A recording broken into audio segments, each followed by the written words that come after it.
What is going on, all you stylists from the break room? I got feedback always. Sorry, technical difficulties. We are live. We are reviewing Ultra Wefts. We need to talk about Ultra Wefts. It is a new product from Onstage Hair Extensions. That's what we're going to be talking about. With that said, I got a quiz all about hair extensions. I have a discussion topic centered around these things as well. The actual review of the Wefts. So let's get right into it. Which one do you want to do first? Oh, good morning, Eddie. Good morning. We're doing away with our normal pleasantries. Yes, let's do this. No. Let me find my stuff here. Get right into this. Here's my question to you. How are you? I'm excited to know how often you should wash your hair if you wear extensions, especially weft style extensions. Should you be washing your hair every day? Should you be washing it every 2 to 3 days? Should you wash it once a week, or only if you work out that day? I'm going to go with 2 to 3 times a week. 2 to 3 times a week. Any particular reason why? Because you want some of the natural oils to get through it and keep it from matting and tangling up. It's really important. It's really important. I don't think people realize, especially right now, everybody's complaining about shedding hair. But if you don't wash your hair for a couple of days, that your hair is still shedding. Just because you haven't washed it yet, it's just in there now. So if you don't wash your hair, it's not coming out. When you finally do go to wash your hair, do you have clients keep telling you lately, like, I got clumps of hair, I got clumps of hair? Yeah. You're not brushing your hair out enough. Like you are going to shed. Everybody's going to shed. That's just natural. But if you don't if you don't wash or brush your hair for a couple of days, really good, deep brush, then all that gets built up in there. That's why you got that little ball in there. Yep. Unless it's the size of a golf ball, having a little handful of hair is, unfortunately, it's normal. But actually, it's not unfortunately. That's a good thing. That means it's making room for new hair growth. Right. Which is going to be stronger, fuller, thicker, healthier. So, right. Yeah, absolutely. What's the best way to dry your roots after washing your hair extensions? Should you let them air dry naturally? Should you blow dry them and then let the rest of it air dry? Should you blow dry your roots thoroughly and then let the midshaft and ends air dry? Or should you just never wash your hair and just dry shampoo for the rest of your life? I'm going to say you need to fully blow dry your hair afterwards, number one. But I know that you love the fact of that air drying is very in vogue. I know that you love that. I think I see a blog article coming from you about the benefits of just letting hair air dry. It's very beneficial to let your hair air dry with extensions. It ruins the hair. You need more. You got to order it more often. I get to sell you more new hair more often. You look like Chipu, which is, I think the Cruella de Vil movie is about to get remade soon. that could do with a good, hey, what was that mad science, that frizz, that Frankenstein? Like you go to the science museums, you put your hand on that ball. Oh, yeah, yeah. Your hair electrified. I mean, we could start that all over again. I'm all for it, Does that count as volume and teasing? Yes, it does. It does. You know what? What is how you say the closer to God, the higher the higher the higher the hair, closer to God. You know what? Maybe you need Jesus. Maybe. Just maybe. Out of the two of us, I think you need Jesus more than I do, but that's beside the point. Let my hair air dry from now on. I'm not going to blow dry my hair anymore, so it's not silky and nice and shiny. I'm just going to let it air dry from now on for it to be a frizzball mess. So you can look like a Kramer from Seinfeld. Hey, I mean, it worked for him. How many seasons did they have, right? Did they have like 10 seasons or something? Which styling tool setting is this Which styling tool setting is safest for regular use on natural hair and hair extensions? So 450 degrees, 400 degrees, 3 to 350, or as hot as possible to get the fastest results? I'm gonna go 350, or hot as possible. You're gonna go with both, huh? So I'm gonna go. are you going I'm with gonna. each? I'm gonna go with a fabric iron on a ironing board and just go at it. Can it be? I mean, it could be argued that a fabric iron, even on a lower setting, would be the equivalent of flat ironing your hair. I think that would work actually. They used to do it that back in the I, day. I used to watch my mom do it. I used to help her actually. Yep. Her hair was Yep. so long. Yeah, she used to Yep. lay it out there. She'd have her head sideways. Only thing that didn't make any sense to me was she would lay her head down on one side and I would iron away from her face. But then Right. she'd flip her hair over and to do the other side, and I would have to iron towards her face. And the iron was like really pointy, and I would just be terrified. And like I never understood why she couldn't just flip the board around and keep her head pointed away. Right. Or walk to the other side. Yeah. Or just come around and walk to the other side. And like I would ask questions when I was younger, and then I just get smacked. So it's just you just carefully sitting there trying to do it and not poke your eye out, Right. I get that. I get that completely. Yeah, that's I every now and then I fall down a rabbit hole watching hair videos online.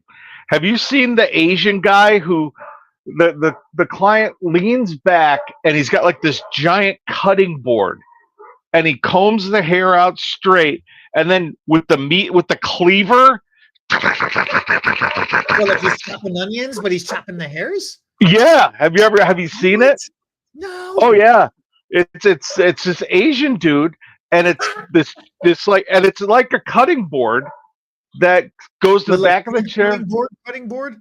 Like cutting board, but it's giant, it's big. And it's just and he combs the hair out and just I was like, oh my goodness.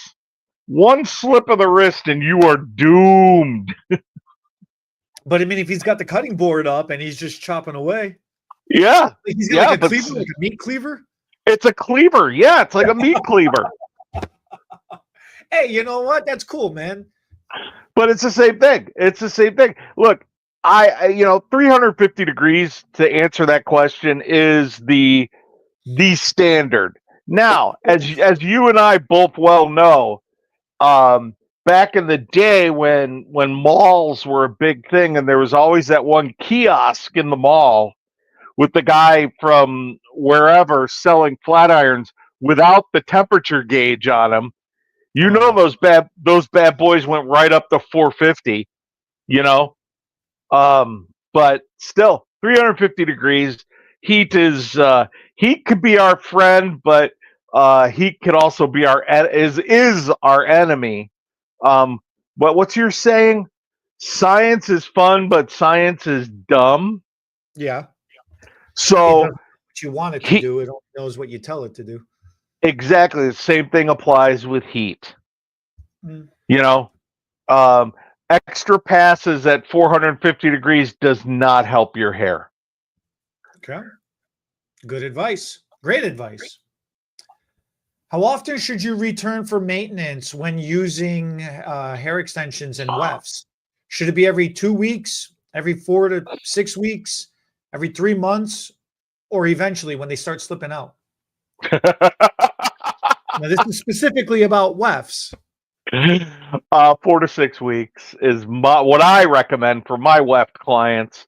I have a couple that only show up when they're slipping out or all that hair, or they've had enough shedding where there's this berm of hair right at the top of the weft.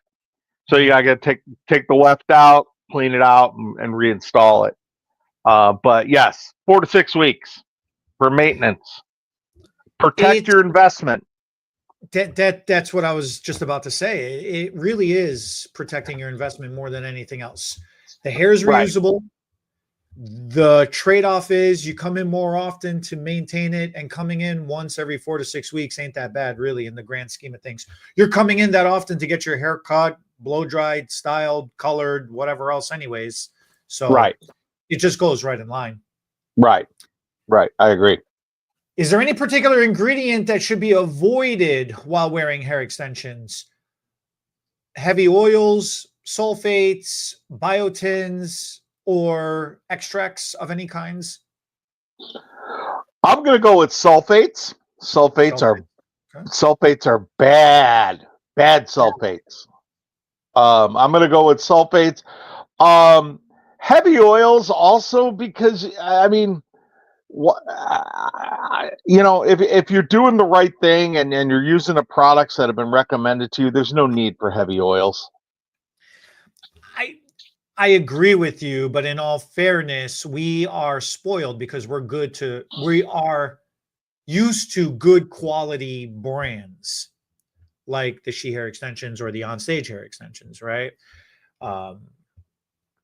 Unfortunately, some people don't have access to premium or better quality types of hair extensions. So maybe heavy oils could be useful to help maintain the midshaft to the ends. But yeah, no, I'll agree with you. Sulfates definitely universally are just going to dry the hair out, and it's just going to make more frizz, more static. And then when you air dry it, it's just going to compound the problem and make it worse. And then you'll call and say, hey, this hair doesn't look right. And it's because, you don't own a brush. And it's probably a bad batch of hair. Yeah. So speaking of brushing and that kind of issues, is it a boar bristle? Is it a fine tooth comb? Is it a paddle brush? Is it a round brush? What are we doing here? All right, so I have to do a shameless plug, and it's for most of my hair extension girls, I recommend the Ergo Gentle Paddle Brush, because it doesn't pull on the hair. It's not going to put any undue stress on those O-tips. And it seems to remove a lot of that shed that everybody has. Even my bald self has shedding. It seems to remove some of that shed without really yanking hard down on the Wefts. So I'm going to go with a paddle brush. I do have one lady who loves her boar bristle. She loves her boar bristle brush, and I can't get her away from it. It's not so much about the brush as it is about how the client attacks their hair with the brush, as far as I'm concerned. Okay. In what way? How are they attacking their hair? Here's the first thing. The first thing I tell them, you're amazed at people sit in your chair for a haircut, what, every 6 weeks? 5, 6 weeks, yeah. 5, 6 weeks, right? So you take them from the shampoo bowl, you sit them in your chair, right? And then what do? You detangle their hair before you start cutting, correct? Yeah. Okay. And how do you detangle your client's hair? You start at the ends and work your way up, correct? Yeah, spraying product in and building in, and yeah. Exactly. Yeah, exactly. Now you would think that through osmosis, people watching their hair professional do what they do, that they would figure out that's the way to go about detangling and preparing your hair for styling. But how many of your clients don't do that? Because I have a blow dry station in my shop, okay?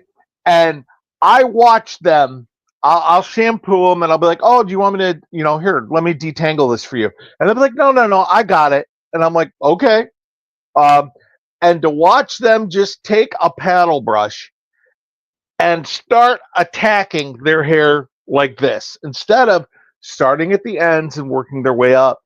So with that being said, you've got to educate your client too on how to maintain those hair extensions. It's not just, okay, you're good, see you later, because then 9 times out of 10 you're going to get a phone call back. And even if you put like wefts or strands in, where it's like, oh yeah, the front edge on this one on the side of my head is sticking out, and you go to look, and a lot of times the hair is still in the weft, and you can see where they yanked it out of their scalp. I got you. Right?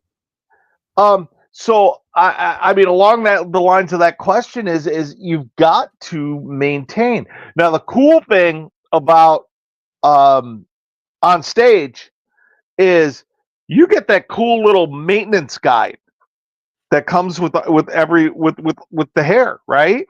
And I save them and I give them, especially to my new clients, or even some of my standing extension clients. I will give it to them anyway, just as a refresher on what to do. Now, with that being said, we've talked about Robin before because you helped me with Robin. And you got to see her hair now. It's absolutely gorgeous, but the last time I saw her, it had grown out so much. Her natural hair had grown out so much. You should see her hair now. It's absolutely beautiful, but she's an extension junkie now. Sure. So now, the wefts she's kind of getting to the stage where the wefts are going to be a bit too much. So she's talking to me about strands. But nice. I kept her first set of hair. I have it in a bag in the shop because she was so meticulous with those wefts that the little pockets and everything, it's just on the edges. You can see some wear and tear because she wore them for a year. We just kept reinstalling them. You could probably still take those wefts and put them in a head, and they were probably sure, absolutely. Okay, you're bringing up an amazing point. We need to review the ultra. Like, we need to actually talk about what the ultra. We sat here, we did the quiz. I got all excited because I made this quiz. I wanted to try it out, but let's actually explain what we're actually talking about. The weft itself. Yeah. So the brand is called On Stage. Okay. For those of you who are familiar with it, and some of you who aren't familiar with it, it's a traditional 12-inch. I mean, all companies really pretty much the standard nowadays is a 12-inch wide track of hair, and then all the hair is attached to it, and then how thick, how much density is injected into that weft, how that weft is made, the length of it. That's what varies from company to company. With Onstage in particular, though, the way they've built their weft is they've pre-sewn in individual pockets, individual holes into the track of the weft, but it's very, very tiny. They're very, very flat. And the idea behind it is like your client Robin, who we talk about often, regardless of what happens to a client's hair, regardless of how fragile it becomes, how thin it becomes, how damaged it becomes, regardless of how thick or full it is, any type of hair across the board, this system can work because with so many individual pockets laid across the track, you get to customize and decide if the hair is fragile, then you should be applying them pretty close to each other. You shouldn't leave too many empty pockets in between. You shouldn't leave too many gaps in between. You keep them tighter together. It distributes the gravity across the weft a lot more evenly. It's more gentle and safe. If somebody's got thicker hair, maybe it's too much to put them so close to each other. Then you can space them out a little bit further apart. You don't want to space them out too much. The idea is it gives you the ability to customize. Right. So now, here's the thing. You got the track on the one side. You've got the pockets on the other side. You lay down the pockets against the head. Only the track is visible. not a problem. But if you go to lift the hair up, there's a lot of, you're not supposed to lift hair up above natural fall. Meaning, if I apply the weft here, I should never pull my hair up and have it fold up and over. You put so much traction, you put so much stress onto those points where it's attached. You're asking for breakage. You're just asking for trouble. You know, how you say it? Fofo? Fafo? Fafo? I love it. Right? F around and find out. You're asking for it. You really are asking for it. But what we've discovered is if you flip the weft around and you apply it in essence backwards, then it gives you the ability to pull it up. You still shouldn't do it because it's still stressing out the hair. But cosmetically speaking, when you pull it up and over, you don't see the beads show through. Right. And so now you got to start getting a lot of requests. You know, I'm a nurse. I'm in the service industry. I just always wear my hair back. I'm in sports. I'm in volleyball, whatever it is. What we started doing was putting the weft backwards on the bottom row. And then on the top rows, we'd put them in normal. So if they did pull their hair up, it would be covered. Out of so much user request, they now have what they refer to as the ultra weft. So now the track is double-sided and the beads are just sandwiched in between the double-sided track. So regardless of which way you install it, it's never going to be backwards. The beads are always going to be hidden inside of that weft, inside of the track hair. It's still got the same amount of pockets, which is awesome. It doesn't have any of the return hair or that mustache hair, as they commonly refer to it as too. So when you pull the weft apart, you're not going to see little tiny hairs sticking out. And it's still fully customizable, meaning if it's 12 inches wide and I wrap that around my head, maybe my head isn't large enough for 12 inches, right? So if I do this, where am I?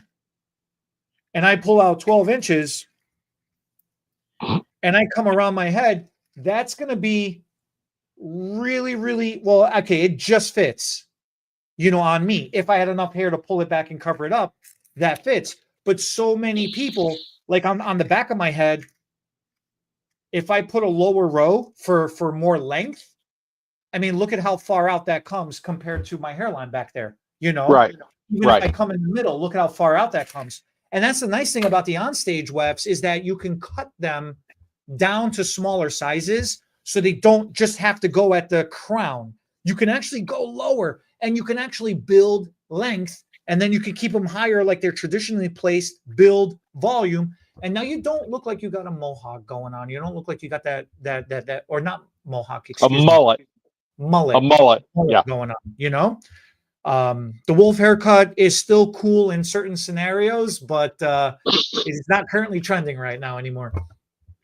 So that's what an ultra weft is about. So now if we come back and we start talking about the use cases for it, I mean, that's where the power of it, because how fried, like explain how chopped her hair was and why we even needed to do. A lot of people use wefts for length, but they don't realize like the particular case that you're talking about was a very creatively used case to use hair extensions, particularly wefts, to fix a jacked up haircut beyond epic proportions of how jacked up the haircut was. This haircut, well, I can't even begin to explain the haircut other than now. Let's explain the hair to begin with. Naturally wavy, very thick. But when I got a hold of her after that haircut, she was coming off of her third bout of COVID. She was shedding like crazy. And they layered up the perimeter. Not even the perimeter. It was like the front of her hair. She had like dog ears. And they were like to here, and then they left the back, and the back was uneven. It was just a bad. It was a haircut that I couldn't even explain it. I don't want to, I don't want to criticize anybody because we've all had epic fails, but this was an epic fail. Anyway, and then what you and I mapped out her head, which is one of the most important parts of really understanding and succeeding with the onstage extensions. And actually, I would say any extension is mapping out where your needs are, but segmenting where we segmented the Wefts so we could build length and volume here, where she didn't really need much length and volume back through the nape section, and we kind of and we created and we did them on a diagonal. We just didn't do them horizontally. And really, I have pictures, and I gotta get. We should. I'm gonna do a full picture from beginning to end because she is so thankful. She loves the both of us. I think she's kind of got a crush on you because she always asks about you. Anyway, and what we accomplished with that extension, and then Joanna too, that we did together, both of them, where we got their hair grew back. They gave them a chance for their hair to grow back in, and to actually now they both just wear extensions because they want to. Yeah. And that's the coolest part about extension work, and I know we've talked about this a bunch of times. For many, many years, I was like, Eddie's the extension guy. I don't want nothing to do with extensions. I'll match the color. I can do that. That's fine. I don't want nothing to do with extensions. You were all over me. Come on, dude. Come on. And, thanks, man, because it opened up a whole new avenue of creativity for me behind the chair. And, the versatility that you can actually use hair extensions for, because it's not just for length. You can create volume. You can create, you can fill in areas and things like that.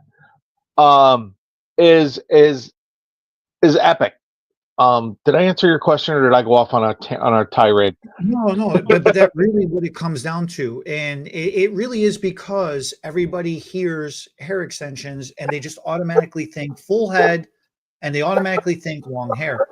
Right. We showed the Ultra Weft to a room full of stylists, multiple rooms of stylists at multiple shows, and especially this last couple of shows that we did. When we're showing the Ultra Weft to people, it's blowing people's mind. The profile of the track area. When I say the track area, the attachment area where the hair is attached to, that little piece of fabric over there, it is thinner. It's a smaller profile. So it really, really blends in really nice and seamless in there. Right. The texture of it as well too feels natural to a lot of people when they're touching it. It doesn't feel shiny or smooth. It's actually ground up hairs infused into the track area. That is so that blew my mind. And then when I looked at it closely, I was like, wow. Yeah, it's awesome. It's awesome because you can really customize it. When you've applied it to your client's head, you could color that area and help it blend better. So then this way it's not such a severe contrast coming back and forth between it, Right. So you got that going on for it. And then the fact that we can cut them and make them smaller. They don't all have to be 12 inches wide. You can make them smaller segments as you need to. And the beads are completely hidden in there. It's really, really wild. And the reactions that you see from people about how to install this thing and how to use it, or the optional use cases. I mean, just thinking about, we had stylists who had never attempted hair extensions before now have a newfound interest in doing it. We have people who have been doing hair extensions for a long time. They're like, that is cool.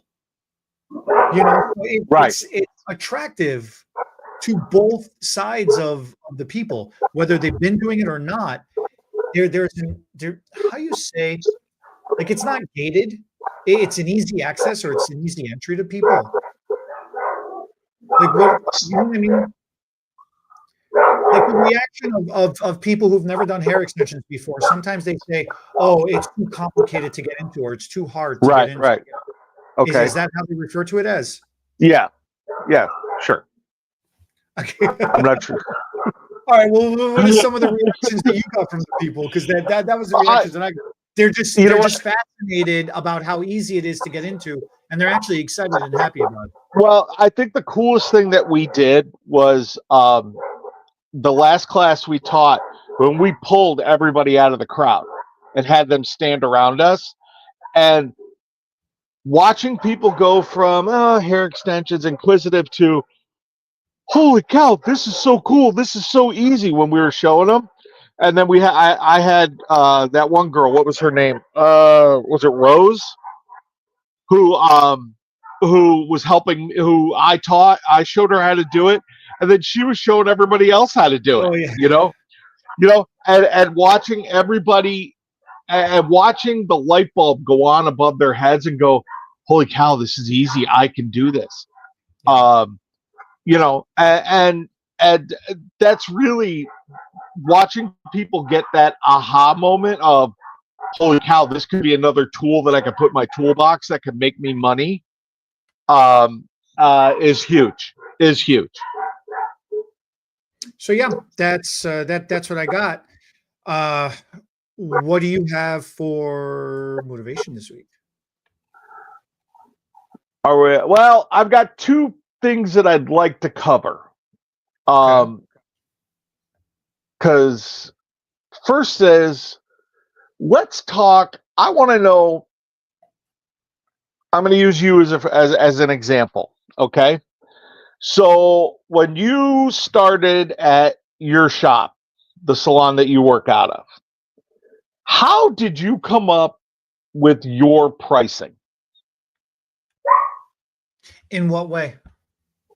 All right, Eddie's coming into salon, whatever. Okay. You agreed, you're going to start there. You have to make a price list, correct? Okay, yeah. So how did you come up with, okay, I'm going to charge X amount for a haircut. My highlights are going to start at this price. My single processes are going to start at this price.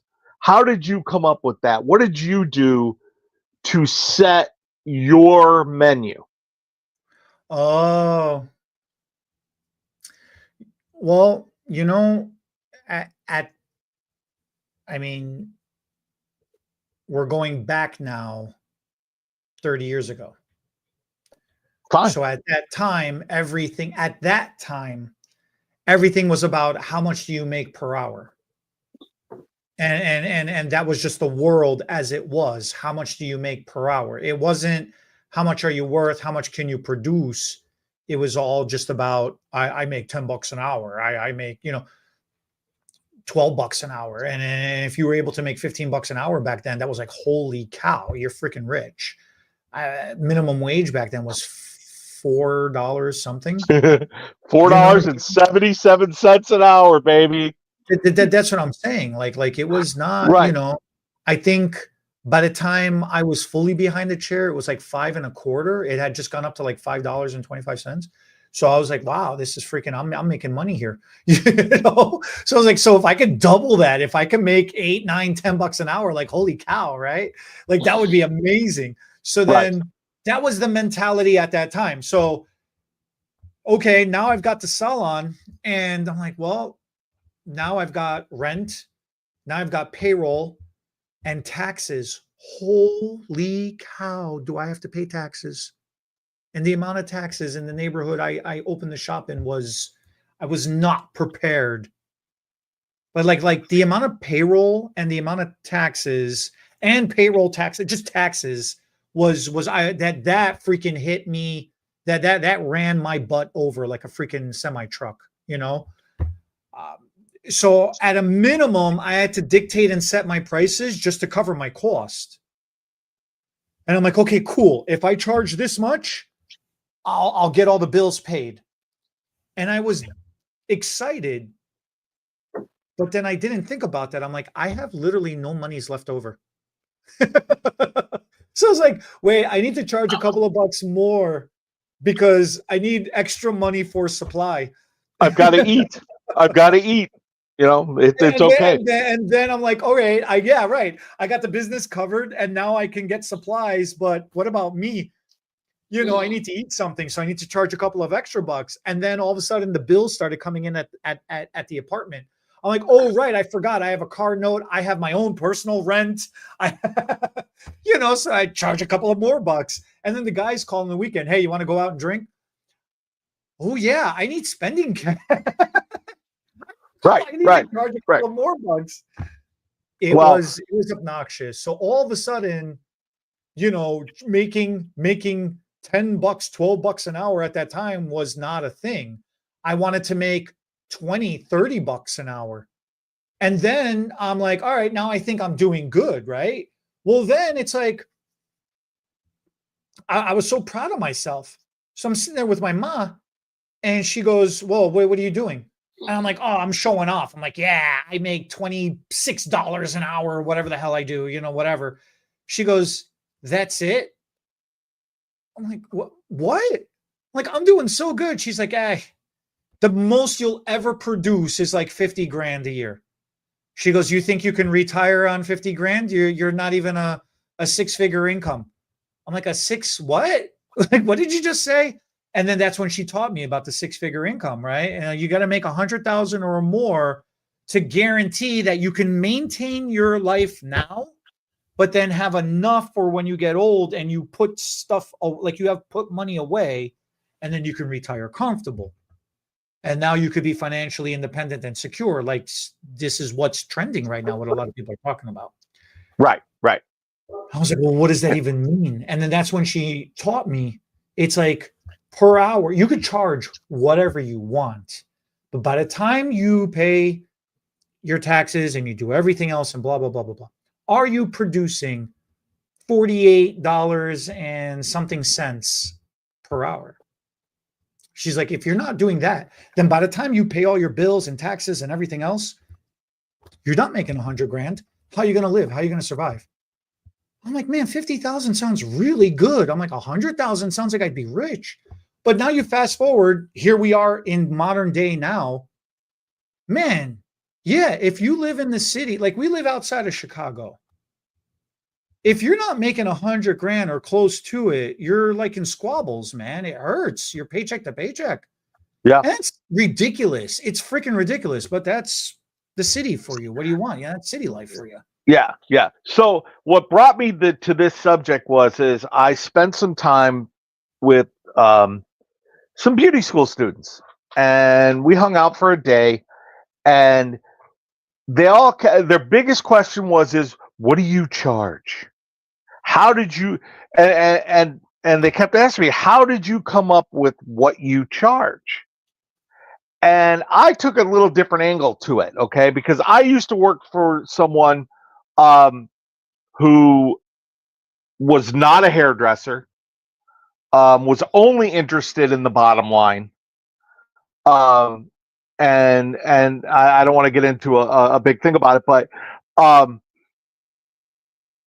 it was, you know, my whole thing is I wanted to be generating $100 an hour. That's always was my goal. Okay. But anyway, so then when I went out on my own, I was thinking to myself, all right, so now what do I charge? What do I do? So what I did is I actually used the internet for good for once instead of cat videos. And I looked around at all the salons around me and saw what they were charging for, you know, for color services and all of that. And I did and I averaged it out. And then, see, there is math to this, guys, and that's the biggest thing. Is it's not just, oh, I'm going to charge, you know, $200 for a balayage. Well, that's great. You can charge whatever you want, but what is your community paying for those services? And that's really what you got to look at, is what is your target client base paying for those services? And that's where you start.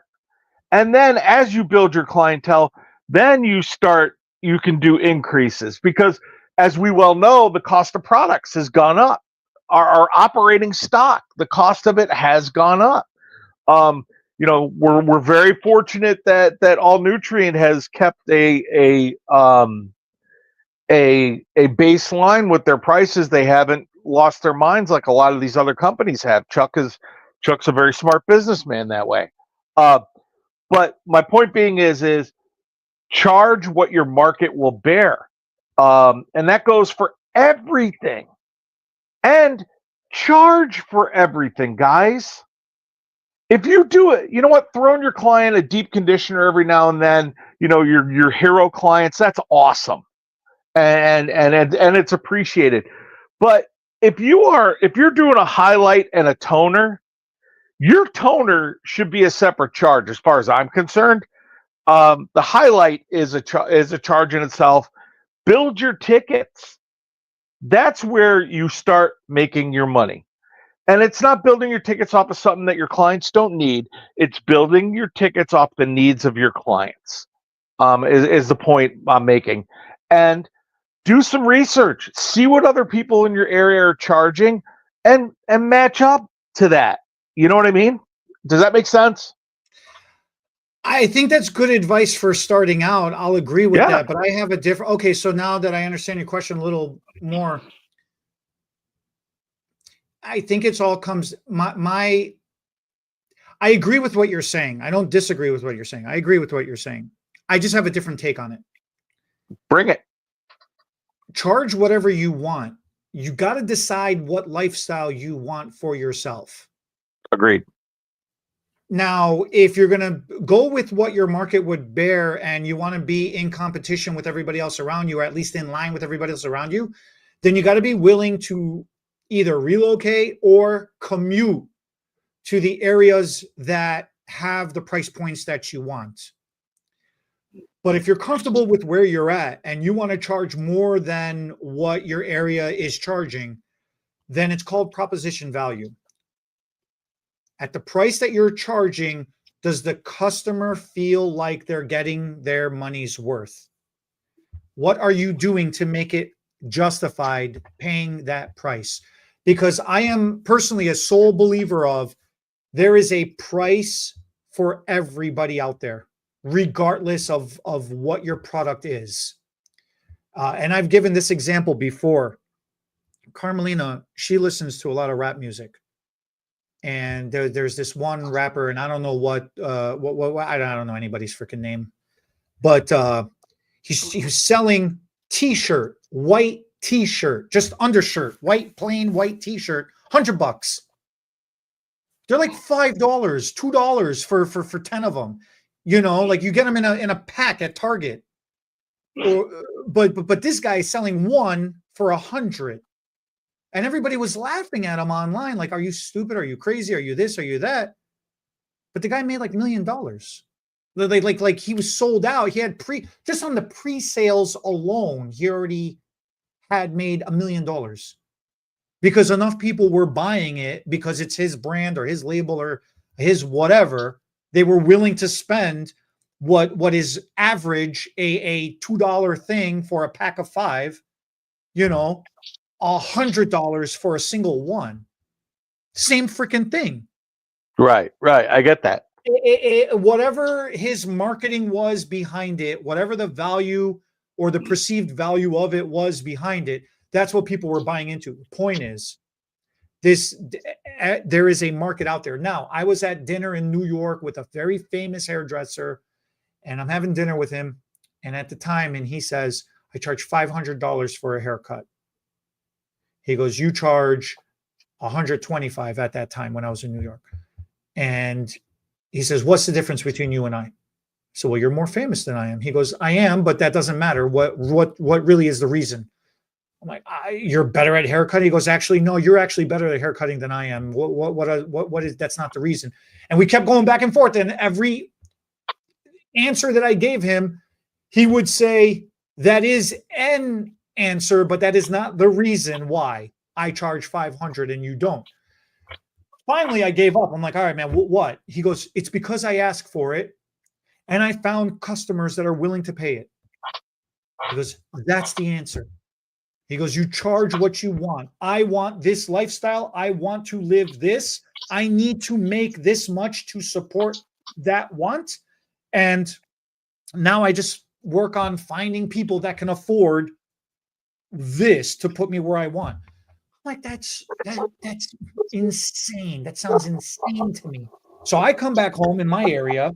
I raise my prices. I lose majority of my clients, but my value, my marketing, my belief, I jumped my prices before I was prepared to offer that level of service, you know?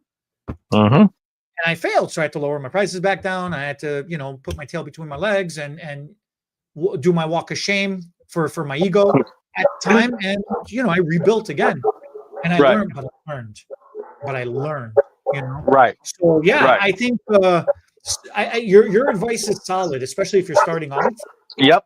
Then because a lot of people are like, oh, I'm new, I shouldn't charge a lot, I should just undercut, I'll get more business if I charge less.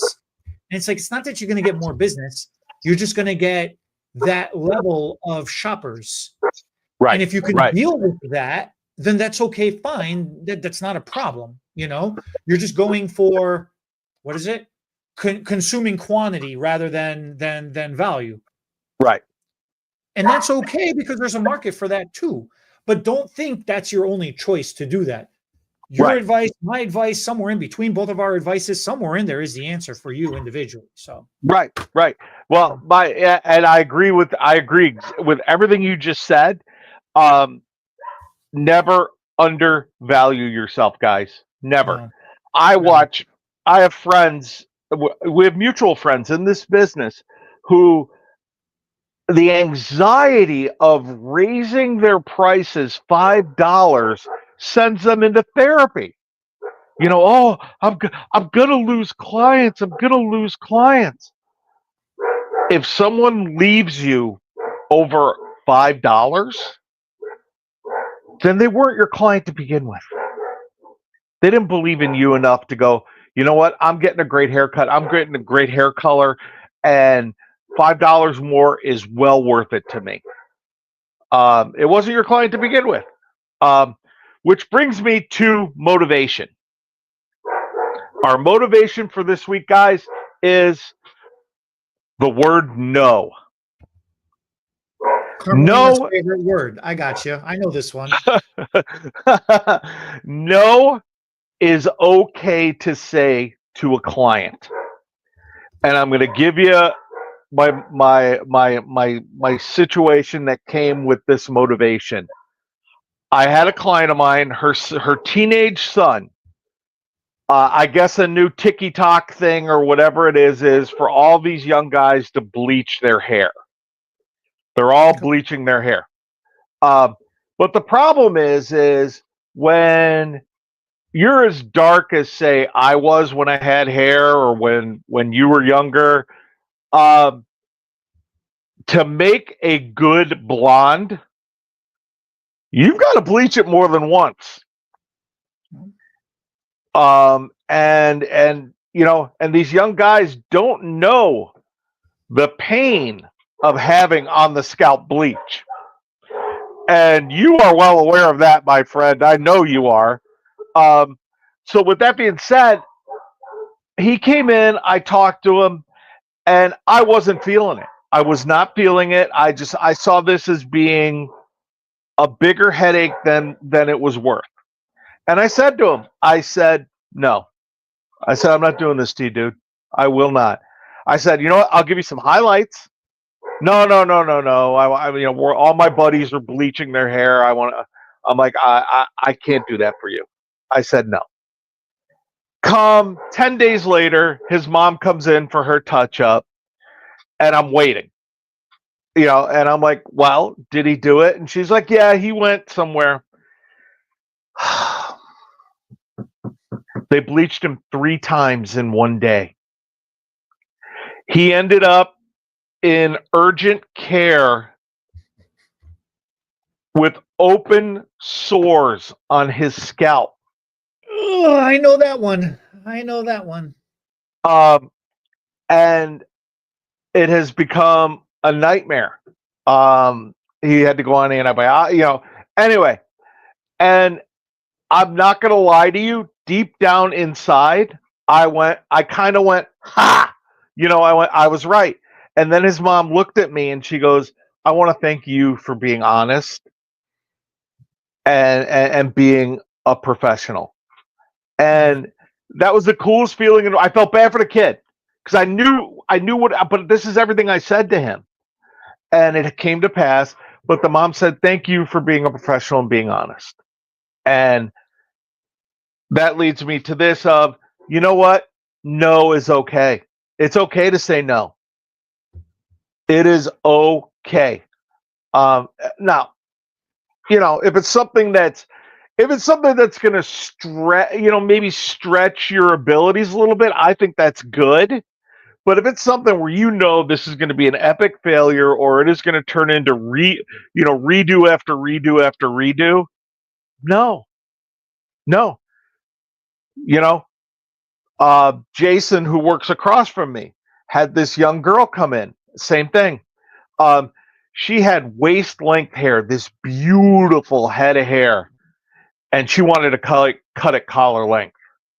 And I heard him go, and he's Korean, and he's got that Korean accent, right? And I hear him go, "No, your hair beautiful. I'm not do that." And he talked her into slowly layering it up and move it, and he was 100% correct, because that girl probably for the day would have been, oh, that's awesome, look at my hair. And then the next morning when she woke up, she would have been like, what the hell did I have him do? But it wouldn't be that way. It would be, what the hell did I let him do to me? Because then immediately you become the enemy. No is okay, guys. So that's my motivation for you guys. No is okay. That makes sense. Yeah, that totally makes sense. I mean, I've seen you do it. I do it all the time. I say no to clients all the time, but I always do follow up with a reason why, and another option. I don't just say it just for the sake of saying it to hurt people's feelings. Right. Well, I was condensing. I'm condensing it, but yes, give them the reason why you don't want to do this, that you will not do this, and you know what? It was very rewarding that I was right. I don't hear that from Aaron much, so I got to take it where I can get it. You got to be honest. Yeah, you got to have that honesty with the client. Absolutely. You got to have that more than the client. You got to have that honesty with yourself. Yes. Like you mentioned, I've seen too many stylists fall into that trap of, the old adage, I'll fake it till I make it type thing. No. You lose 10 out of 10. I don't really see anybody really win, because even if you do get by for that one time that you faked it, now you got to redo it the next time they come in. You have no idea what's going on, because you have no idea how you even figured it out the first time. We've all been there. So on that note, we'd like to thank everybody that supports us, especially this little weekly, whatever you want to call it, that we do every week. It's an educational event. It's an educational event. Okay. Please visit us, htbbeauty.com. That's really how you would support us and keep us moving forward with this. We thank each and every one of you, and we invite you guys to make a difference one client at a time. We'll catch you guys same time next week. Same time next week. The SFTB podcast was not recorded in front of a live studio audience, so thanks for joining us for today's episode. If our hair topics made you smile, give us a thumbs up. Drop your thoughts in the comments. We'll read them while waiting for our caller to process. Share this video with your stylists and friends. It helps us make a difference. one strand at a time. And don't forget to subscribe and ring that notification bell so you never miss an episode. Because your hair deserves all the latest and greatest tips.